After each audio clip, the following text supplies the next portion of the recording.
All right. Yep. Yep. Okay, welcome to episode 8 of Talking South with my guest Jennifer Hynes. Oh, hey, Torsten. Good to be here. Good to see you back. So, what's up? What's been going on in the land of America in the Thanksgiving weekend? Well, over here in the US, we like to bury things. So we have buried the fourth climate report the day after Thanksgiving, but burying it doesn't really change the truth. And it is seeming to get traction here, especially on the more liberal mass media TV stations and things like that. So it's very odd because this report, of course, was sponsored and produced by the Trump administration. And he has an extreme case of administration schizophrenia, I believe, because on one side, this report is incredibly dire and it's, um, got loads and loads of references, and it's more dire than, it's exactly what, you and I have been talking about for years. And so it's sponsored and produced by the Trump administration, and then he comes out and of course he denies it. So it's very interesting. We have schizophrenia right inside the Trump administration, which is not really all that surprising, I guess. Isn't it like the second very dire climate report from the White House in a couple of months? Was there another There one was that one they from the put out? transportation. Yeah, there was Oh, one from the transportation efficiency board or something, and it also said that we were basically fucked, and yeah. Donald Trump was like, "What report? I don't know." Hmm.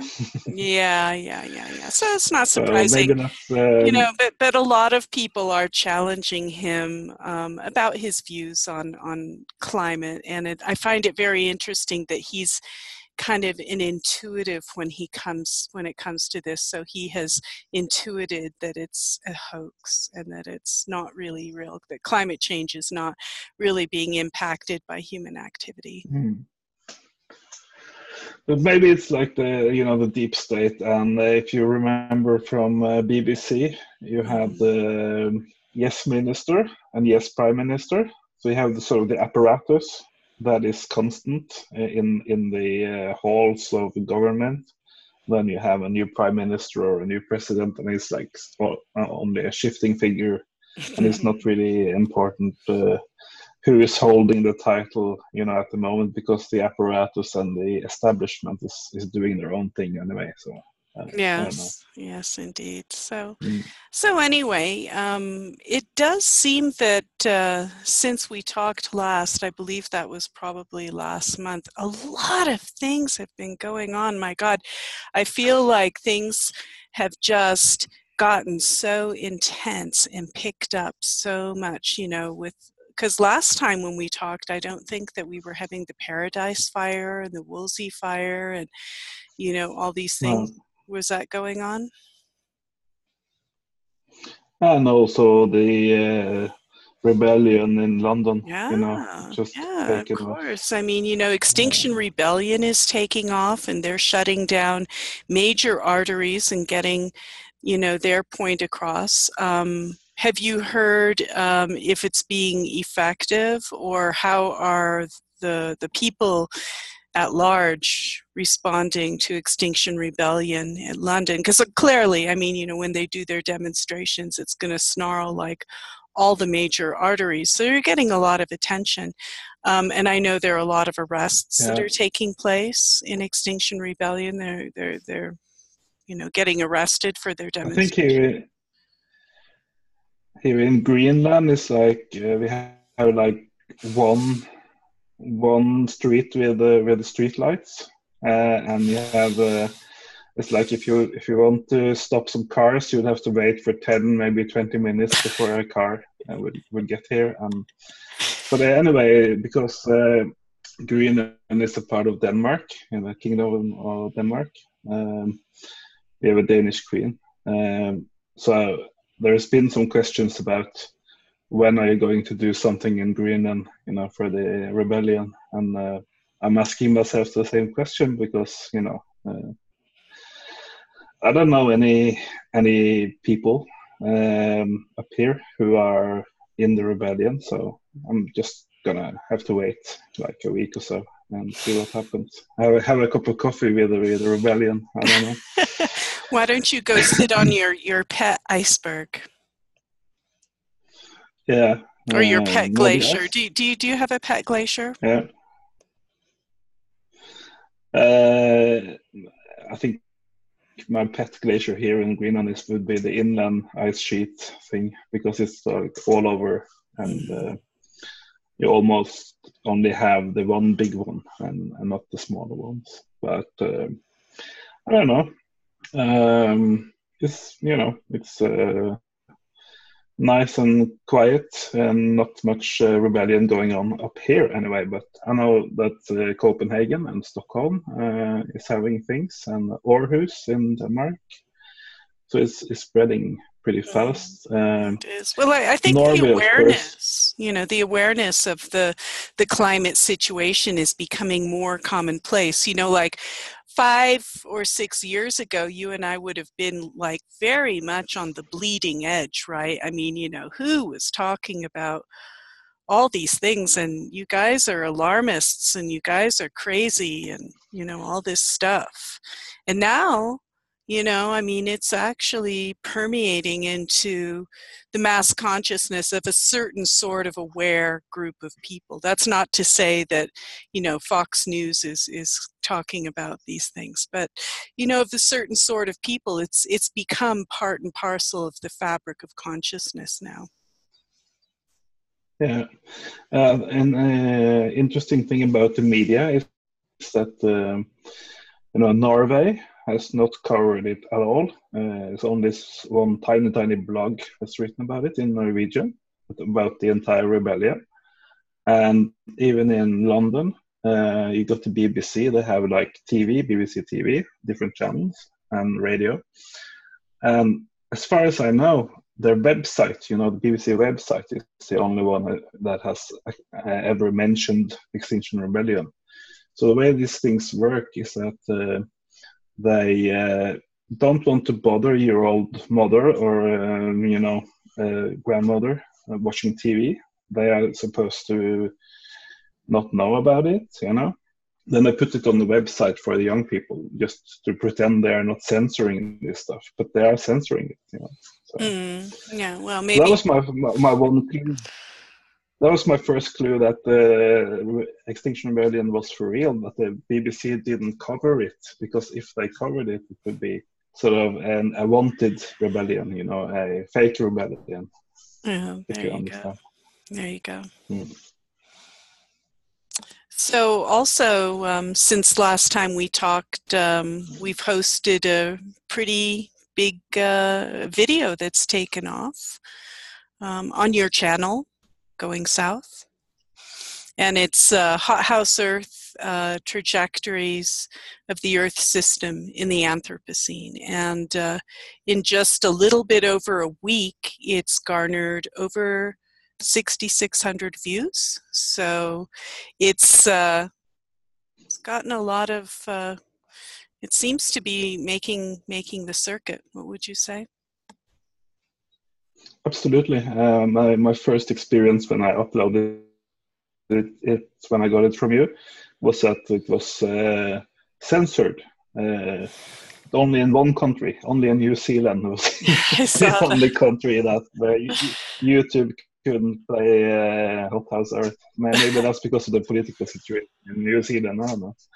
Oh, the copyright Nazis don't have enough to do in New Zealand, so they get very active. That was actually censored copyright infringement for Discovery Channel footage, I believe. So, yeah. But it seems to be playing everywhere else. I haven't heard any other countries that it was censored in. Have you? About copyright, I made a rant a couple of weeks ago where I included Mr. Churchill, Winston Churchill, from Yes, his yes. 1940 address That was a great for cut. in the Parliament. And the incredible thing is that both YouTube and Facebook censored his speech. Like, oh no, I was taking away the income from his relatives and his children, and I was a big bad man, taking the bread out of their mouths.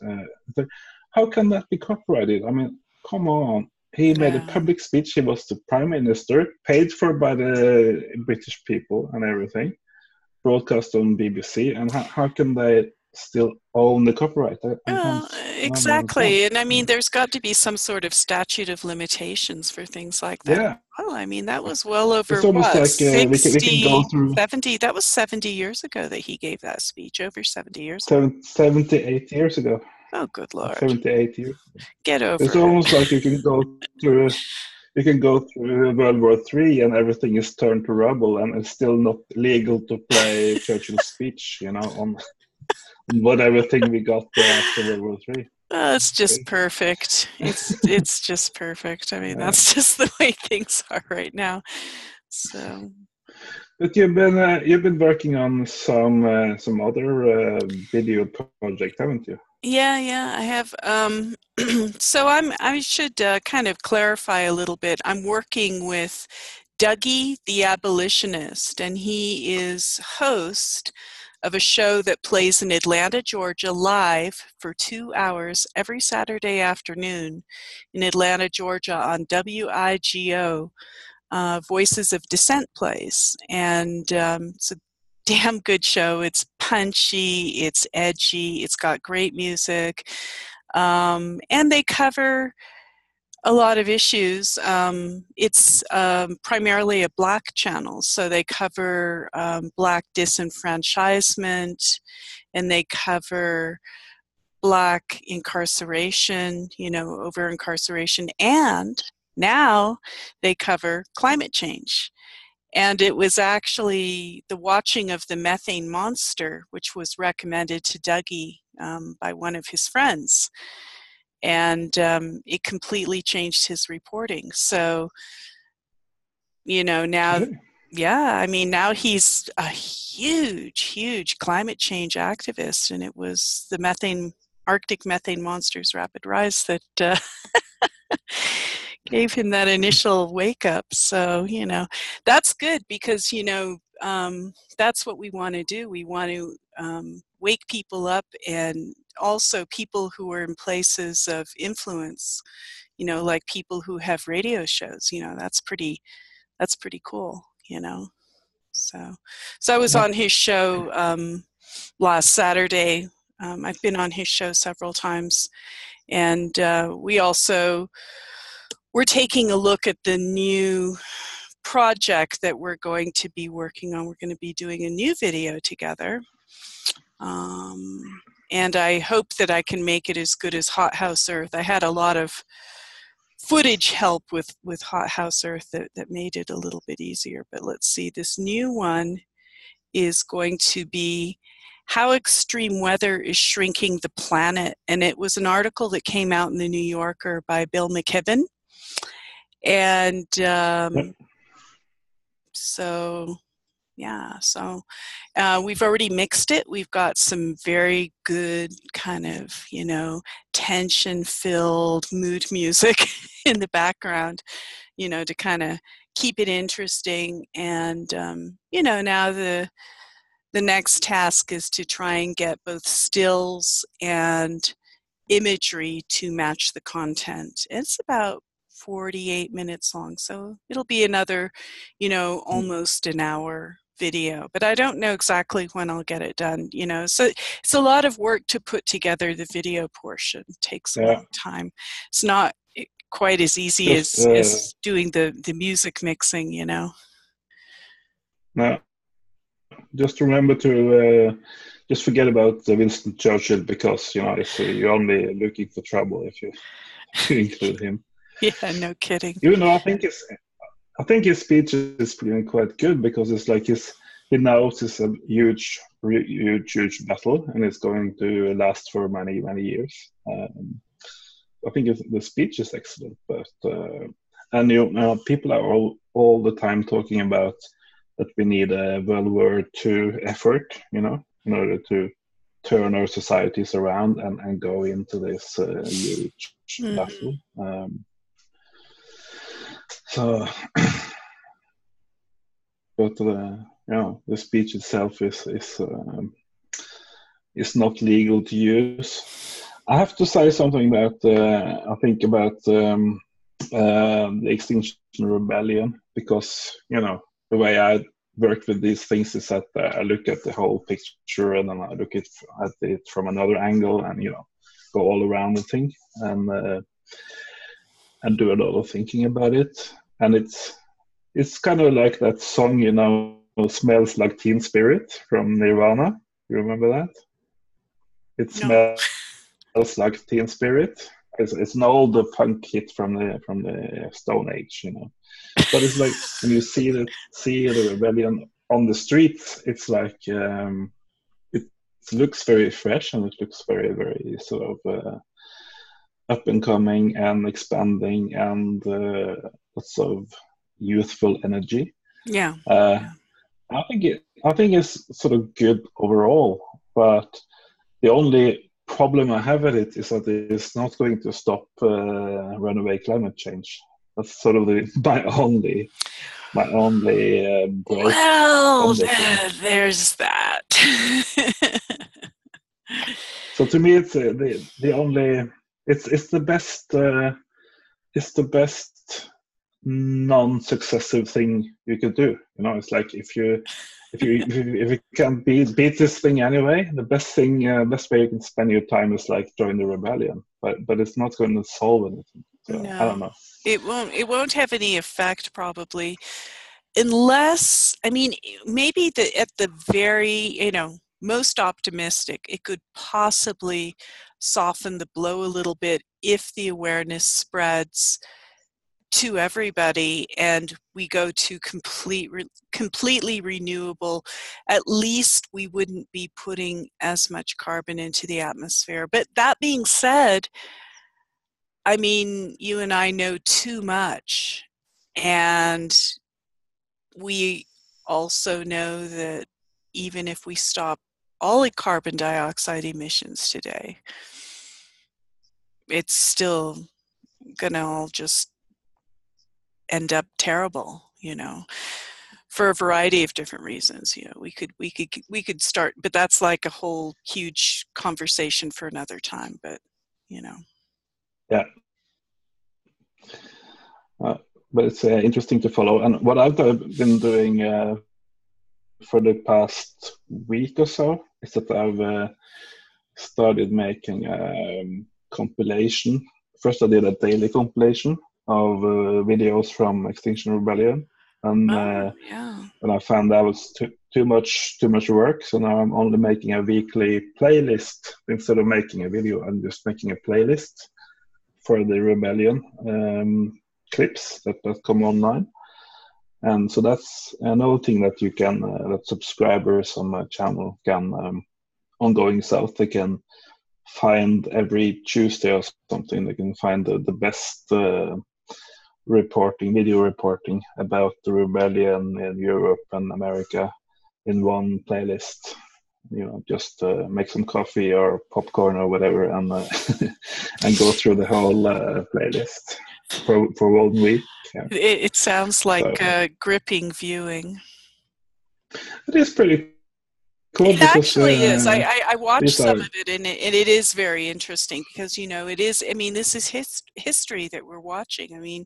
This is the first time that people are really rising up with the knowledge that extinction is on the other side of them. Yeah, and the latest chapter for Extinction Rebellion is San Francisco Bay Area, and so one of these days you may see a banner on Golden Gate or a big massive demonstration on Golden Gate, maybe a blockage, I don't know. So It's Well, kind of it's it's kind of good, you rock. know. I mean, there's something kind of noble about it, don't you think? I mean, it's like people are just, you know, standing up and speaking out and willing to get arrested and do nonviolent disruptions, you know. I think that's very good. It's noble. At least we're doing something, right? I mean, for our own human spirit, if nothing else. The result is unfortunately probably going to be the same. Yeah, and you also have this old saying that young people should revolt. You know, it's like uh, it's a good thing for young spirits and young people to revolt because it keeps no it keeps you alive, keeps the spirit alive, and Hmm. it's kind Absolutely. of natural to be conservative and grumpy when you're old like me, but when you're young you're supposed to be full of energy and spirit, uh, Well, there you go. raise havoc. There's So a time and place for everything, you know. I mean, you've got to know what you're good at, and you've got to know what your strengths are, and you've got to know what your own purpose is within, you know, the movement itself, the awareness movement, whatever you want to call it, you know. And some of us uh, are really probably a bit too introverted to march and do the whole rebellion business. But, you know, I salute all of those participants and all those who are making a difference in that awareness and snarling up the traffic at the same time, you know. yeah, I think if there's ever Extinction Rebellion in Greenland, I will be like on the polar bear watch, you know, watching out for polar bears while the young people are sitting down in the street, or I don't know, or maybe handing them some hot coffee or whatever. Uh, my activist days are over, and it's like everything something happens, you feel like one little sort of tremble in your foot or something that you kind of feel like joining it, but you know, maybe it's time to lay that to rest. I don't know. What do you think? Are you going to join the rebellion? Well, I kind of think like I'm a rebellion all in my own right. I think my videos are a rebellion, you know. They're spreading consciousness and Mm, awareness. So absolutely. I'm like a one woman rebellion. A one woman riot. Yeah, but you know what? I Yeah. mean, the thing is, everybody is pitching in together. Like you're hosting the videos, it's helping your station. Dougie is doing the music mixing. And Mm, if not like a black radio host in Atlanta, Georgia, who has professional equipment and access to good music, I mean, come on. That's like a marriage made in heaven, mm, right? And you know, so we're all pitching in however we can in our information activism or our physical activism. I think every type of activism is valuable, and however people feel moved to show up, you know, everybody's going to have possibly a little bit of a different expression on it depending on who they are, right? You have to know who you are and who you can be to this mounting awareness that's, you know, currently like a pingo in the Arctic. It's going to explode. yeah.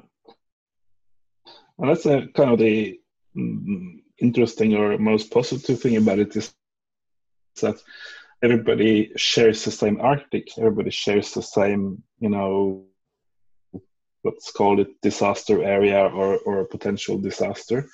So everybody from even from Russia and China and Japan and Europe and America can actually join together in a common cause, because it's not like the Russian Arctic and the Danish Arctic. It's a common problem and a common Yes. challenge for everybody. Yeah. And we all have the same atmosphere and we all have the same carbon dioxide parts per million. And we all have the same methane Mm. parts per billion. We all are connected. Yeah. It's just the capitalists, they are sort of just counting their money and thinking about themselves as totally exempt from the rest. I don't know. It's kind of hard to get into their psyche, or what is their problem. But maybe that's, you learn the rules of capitalism, and then you're taught in university and London School of Economics that your money is all you have to care about. Everything else is just irrelevant. I don't know. Maybe. Yeah. Hmm. So what do you think? you first. You first. Go on. No, go on.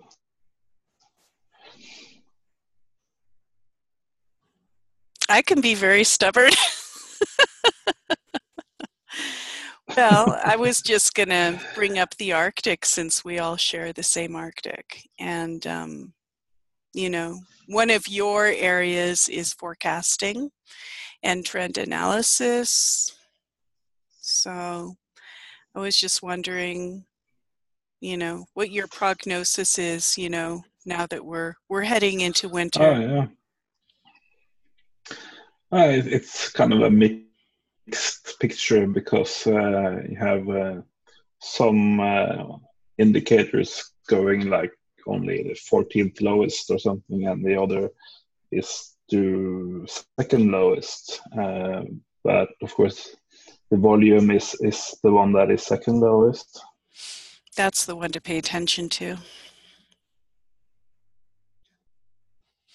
Well, I think that with El Nino is going to be releasing a lot of heat, so probably we're going to get a little bit of a bump in heat, and probably the next couple of years the heat's going to go up fast, and then maybe possibly plateau just a little bit before it jumps up again. But right now I think we're going to have some pretty intense heat climbing indicators, and all that heat is going to go into the Arctic as well. So we're going to have some wild weather the next couple of years as the Arctic is in its death gasps. I think what you talked about last time on Talking South, the methane, is what we are sort of going into now, because you are getting this very warm ocean currents going up there into the Russian Arctic, the Siberian Arctic. And so, Methane Monster 3 that you presented last month is going to maybe get a huge revival on YouTube, which is the least thing to worry about. But this is maybe going to happen long before even you and I think it's going to happen, because these winters are not like the winters of your mother or your grandmother. No. Pictures always speak 1,000 words, and I put a kind of before and after picture on my Facebook page this last week, and it was taken in the Arctic about 100 years ago, the top picture, and it showed this guy in this kind of rowboat going towards this massive ice shelf with these little, the peaks of some mountains sort of poking out. And then the next picture is present day, and they had figured out exactly where this picture was, so they tried to kind of set it up exactly, and they got a guy in a rubber boat going along and got him in exactly the same angle and snapped the picture, same distance, same framing. And the devastation, the sheer magnitude of change was unbelievable. There were no giant ice shelves that this guy was, they were gone. There was just like a little bit of snow cover and the mountains, So the Arctic's melting fast, and the temperature's going to go up. So, I think methane emissions are higher in the winter for some reason. Have you noticed that there are like methane spikes during the winter time? Yeah, absolutely. And the October, November is also when the seawater on those Arctic shelves is warmest during the whole year. It's warmest in October, November. Okay, that's And interesting. but back to the glaciers, you were talking about those two before and after pictures. You know, when you go, have you ever been? When you go to the mountains and to the glaciers, it's kind of you kind of immediately get this sadness. It's like you can sort of feel there's something very, very wrong about this, because it's not really logical, because when you see, you know, less ice and more rock, you know, it's like not there's nothing really there telling you this is important or faithful, but I think maybe you get this very strong feeling uh, from the nature itself, telling you, "Oh my God, this is not going to end well." You know, have Yeah. you been to the Arctic yourself? Well, oddly enough, I have not, nor have I been to Greenland itself. I've flown over Greenland a good bit. Like Mm, when I was growing up, my dad was stationed. I grew up in Southeast Asia, and we would make these long haul trips over to, mm, like, Bangkok or someplace like that. I was in Laos, and flying over Greenland. So I had flown over Greenland many times, and then coming back from the Olympics, as I kind of documented this in the Arctic Methane Monsters Rapid Rise, I flew over Greenland. My sister had gotten tickets to the Olympics, actually, and I had just mm. gone to the closing ceremony at the Olympics, and it was amazing. It's just glorious and incredible, you know. And then just 2 days later, getting back on the airplane, British Air, and the plane was diverted in a more northerly route. So it flew right over Greenland in the end of August, beginning of September 2012. And everybody who studies the ice knows that, 2012 was the big crash. 2012 was when the Arctic sea ice really crashed, and as far as sea ice extent. And 2012 was also when 95% of the surface of Greenland had melting activity on its surface, So it was all covered, and Yeah, that's what I saw. Um, I flew over it, and it was just like a devastation. The whole thing was melting down. It was just like licorice rivers, is all I could describe. When these glaciers melt, it kind of stretches these like long black sooty things. It gets very condensed. I mean, it's not a pretty sight. When a glacier is dying, it gets very mm, condensed. It gets super dirty. And Jason Box had done a lot of work on that albedo effect in his dark ice project. So yeah, I yeah, mean, there's nothing like seeing it for yourself, even though I haven't been to the Arctic and been to Greenland. I did fly over it enough to just, it was a significant event, and it affected me emotionally enough where I became an information activist, that and other things probably. But no, I unlike Peter Wadhams, who has been to the Arctic 55 times or something like that, including mm, going in a submarine and having it blow up on you. I mean, God knows the man's been through a lot, yeah, right? Jeez, no, I'm just very much an armchair eco activist. yeah. Yes. So it's a lot of things that you could want to do or want to see during these final years of civilization. Like, I mean, imagine having drone cameras and whatever all around Greenland and the Arctic Sea. It would be Yeah. it will be programming that even I would be wanting to see. But it's like it's kind of crazy because I think 5 years ago you had boys, what do you call it? Boys on the sea, like cameras, web cameras on the Oh, North Pole buoys, and stuff. buoys, Buoys? buoys, Buoys? Okay, sorry. buoys. It's spelled really strange to a It is. Norwegian Yeah. to say. But you have webcams and buoys on the Arctic Ocean.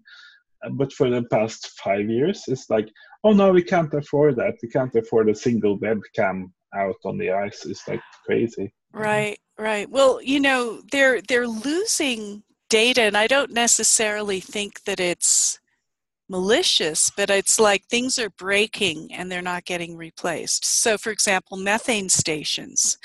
There's like methane stations that are falling into the sea because of permafrost melt, and they're just like these little shacks, basically kind of a little tiny bit inland, and the permafrost is melting and crumbling and falling into the sea. So, they're not getting replaced. And then there were buoys that it's very difficult to measure the gases and all the readings at the North Pole because it's so chaotic there, and it's not necessarily easy to stick that sort of thing right on the North Pole. But I think when they're getting damaged, they're not getting replaced, right? Is that what you're saying too? No, but it's kind of a measurement or a data point that as well. If you have like a methane measuring station and it collapses, that is one big point of data, isn't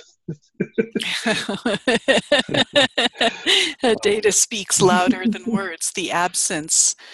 Why are you not reporting? Because I got destroyed by permafrost melt and abrupt climate change. Yeah. Well, maybe we should round this off. I have no clock, so I don't know how long we'll be going. But when do you think the new video project is out? Can you give any estimate? I don't know. Like all things, I have to try and just keep working on it and do the other things that I need to do as well. So,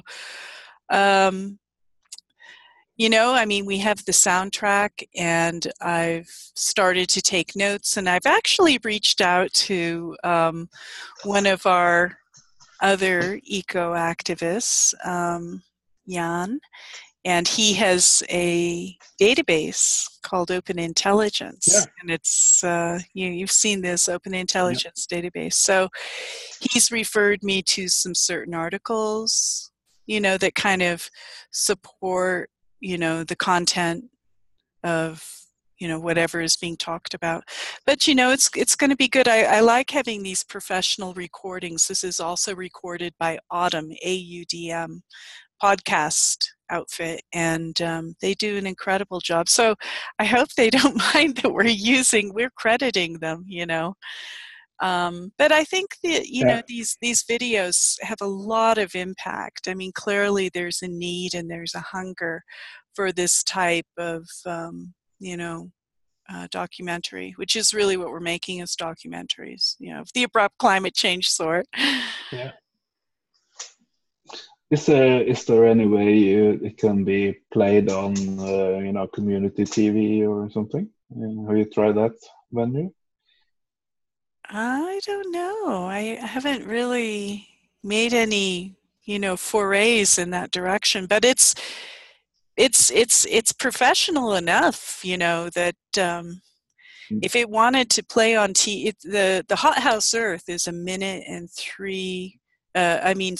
hour and 3 minutes. So, it could be played in an hour time slot on a public TV if anyone was edgy enough to take it on, because it doesn't pull any punches. They have to be willing to put up with content like that. Maybe some place, like where Democracy Now! Plays or something like that. But I haven't made any inquiries in that direction, really. I'm not really much of a marketeer No. But maybe if you or we can take a sort of general contact, like an email or something to, let's say, public or local TV stations, lots of stations that just want to have some content to play. Absolutely. I mean, it's brilliant content. I think it's very gripping. I mean, once you start watching it, if you're interested in climate at all, you cannot look away. It just kind of sucks you in. Yeah, so absolutely. It's good. Well, I have to wish you all best luck with the project, and I think it's fantastic that you're able to, get all these clever people contributing, because you have to cooperate and contribute in order to what? It takes a village. I'm a project manager by profession. Nothing ever gets done by one person.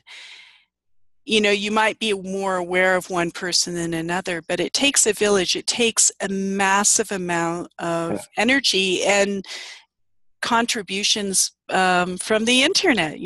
People don't even know they're contributing, and their stuff is ending up in this video, which we have claimed on the fair use copyright law of 1976, right?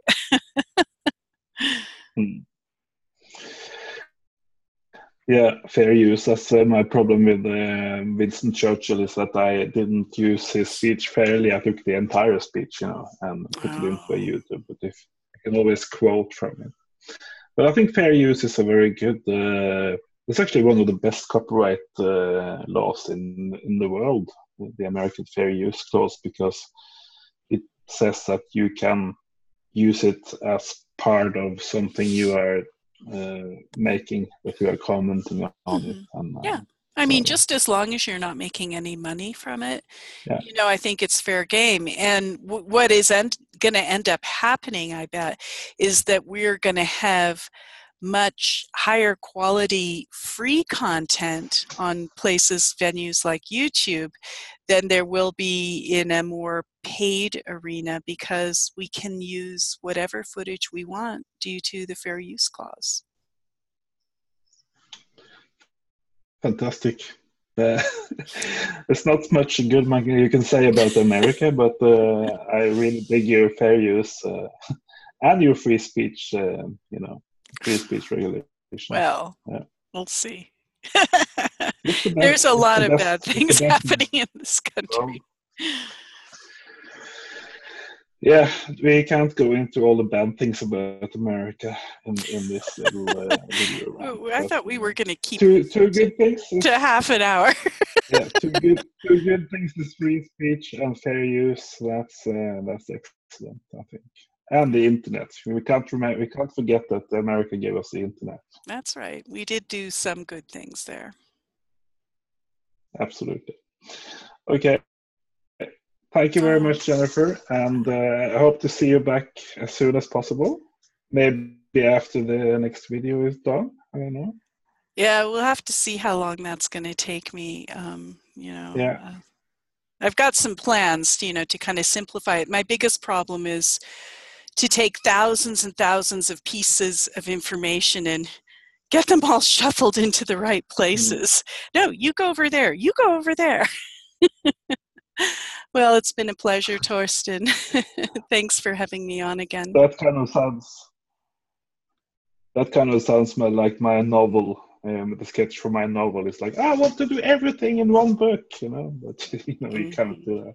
I know. We want to bite off so much because our minds are so active. Maybe it will be 2019, or maybe we will be able to catch up just before Christmas. We'll see. And again, I wish you all the best with the project. All right. Well, thank you very much, Torsten, and thanks for being so supportive. Appreciate it. Thanks. Thank you, and see ya. Bye-bye.